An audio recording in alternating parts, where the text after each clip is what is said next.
How good will the New York Jets offense be this upcoming NFL season in 2022?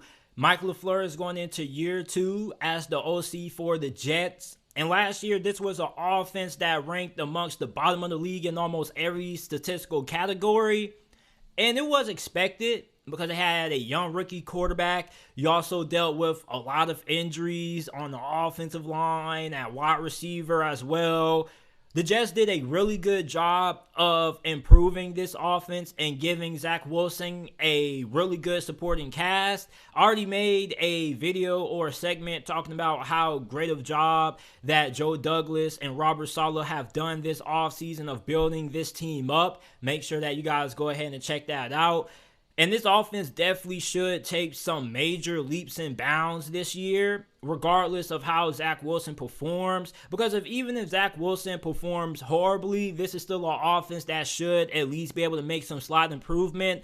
Because the run game was 25th in the league last year. They were averaging less than 100 yards per game. Their average was 98.1. You bring in Breece Hall and you pair him up with Michael Carter, you potentially could have one of the best running back tandems in the league. You also have Tevin Coleman, Ty Johnson, LaMichael Pirine. So you also have really good depth in case one of those guys ends up going down. Breece Hall was one of the best running backs coming out of the past year's NFL draft. And then you pair him up with Michael Carter. I think that this could be a two-headed attack where we could see two 1,000-yard rushers.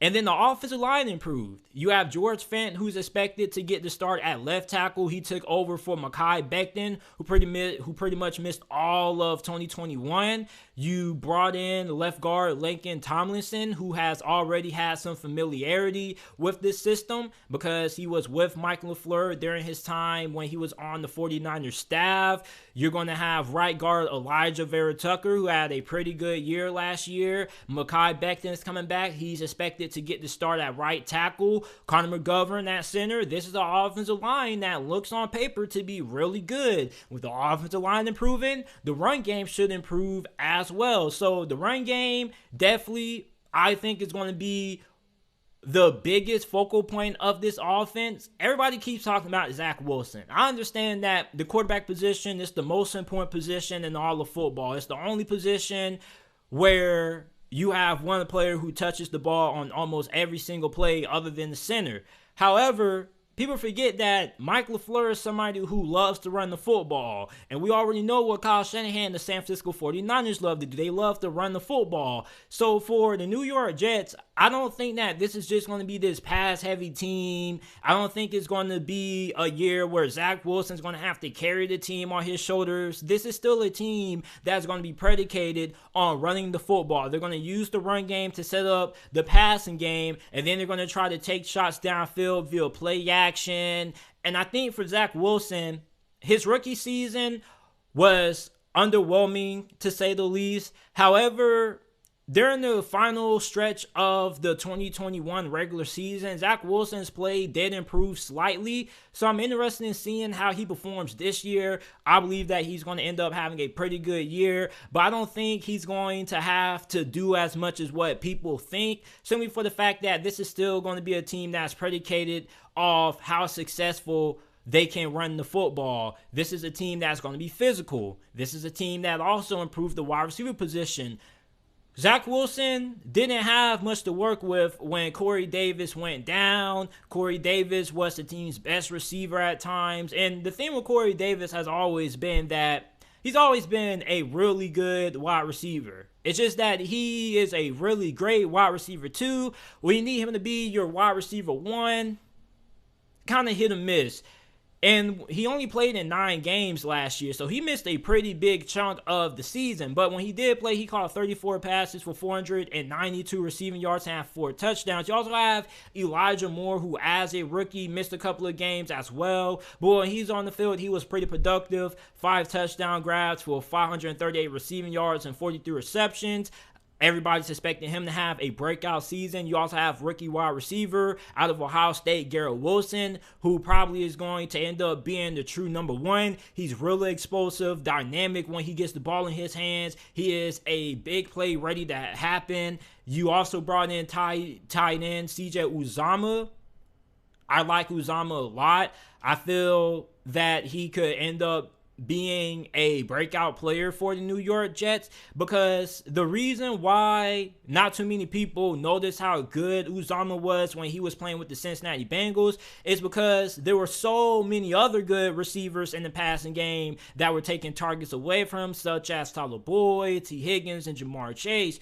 So if CJ Uzomah can end up getting more volume in this Jets offense, I think he could end up being a Pro Bowl caliber tight end. You also have Tyler Conklin there. This is a New York Jets offense that should be able to take some steps in the right direction offensively. I still do think that there are going to be growing pains, though, with this offense.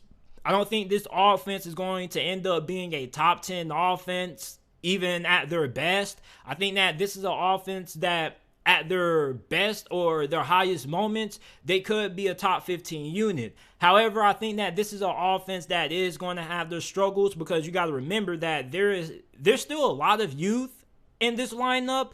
You're going to have a rookie in Garrett Wilson who's going to be starting, Elijah Moore going into year 2. Then you're going to be starting a rookie running back in Breece Hall. I just think that this is a offense that's is going to improve, but there definitely are going to be a lot of games, or a couple of games, where you're going to say, dang, man, what's going on with the offense? Just growing pains of having a young unit. But I think overall that this offense definitely is going to take some steps in the right direction. And if Zach Wilson ends up ascending and just ends up balling out this year, without a doubt, this offense definitely could end up cracking the top 10.